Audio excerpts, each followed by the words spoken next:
Assalamualaikum sahabat Islami yang dirahmati Allah. Pada kesempatan ini saya akan melanjutkan kisah tentang sejarah Hamas dan pendirinya dan kegiatannya. Tokoh Hamas ada beberapa orang, berikut ini 5 tokoh Hamas yang dikutip dari penelitian di ui.ac.id. 1. Syekh Ahmad Yasin dalam Perang 6 Hari antara Arab dengan Israel tahun 1967. Usia Yasin baru 12 tahun, dia pun terpaksa pindah ke Gaza. Tahun 1982, dia memimpin Mujahidin Palestina, sampai di penjara selama 13 tahun. Saat Hamas terbentuk, dia diangkat sebagai pemimpin spiritual di kelompok tersebut.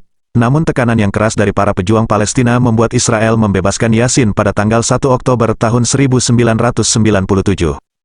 Yasin meninggal dunia pada tanggal 22 Maret tahun 2004 usai melaksanakan sholat subuh. Israel saat itu membombardir Palestina dengan misil helikopter.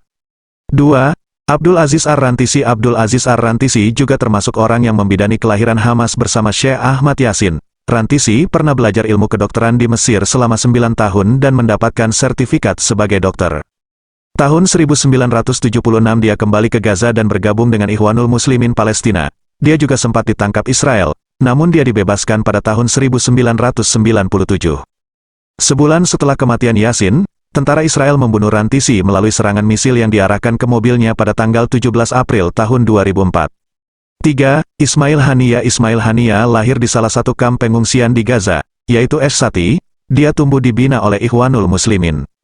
Setelah pembebasan pimpinan Hamas tahun 1997, Haniya diangkat oleh Syekh Ahmad Yasin sebagai kepala kantor Hamas. Dia terpilih menjadi pemimpin Hamas yang akan mengikuti pemilu legislatif Palestina tahun 2006. 4. Khaled Mesal. Khaled Mesal adalah pejuang Palestina yang pernah diasingkan. Dia adalah pemimpin politik Hamas di Suriah dan pemimpin Hamas sejak pembunuhan Syekh Ahmad Yasin pada tahun 2004.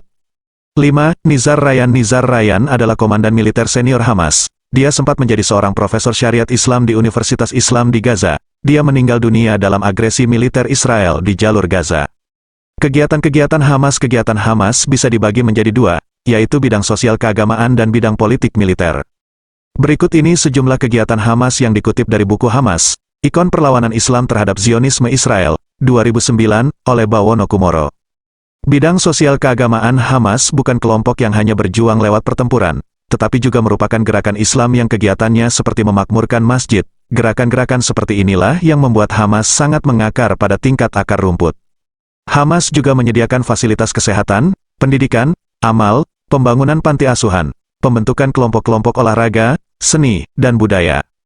Kegiatan Hamas sangat mengandalkan sumbangan yang tidak mengikat, baik dari lingkungan internal Palestina maupun eksternal. Bidang politik dan militer. Di bidang politik dan militer, Hamas melanjutkan yang dilakukan Ikhwanul Muslimin. Pada tahun-tahun 1987 sampai tahun 1993, Hamas lebih banyak melakukan propaganda lewat penerbitan buku-buku, pamflet, brosur, dan sebagainya untuk membangkitkan semangat rakyat Palestina. Hamas juga mengembangkan berbagai bentuk perlawanan sipil, seperti demonstrasi, boikot, kerusuhan massal, dan berbagai tindakan non-kooperatif lainnya. Dan tentunya Hamas juga berjuang melawan Israel dengan mengangkat senjata. Demikian tadi telah kita ketahui bahwa Hamas adalah gerakan perjuangan untuk membebaskan Palestina dari penjajahan Israel. Telah kita ketahui pula sejarah, para tokoh, hingga kegiatan Hamas.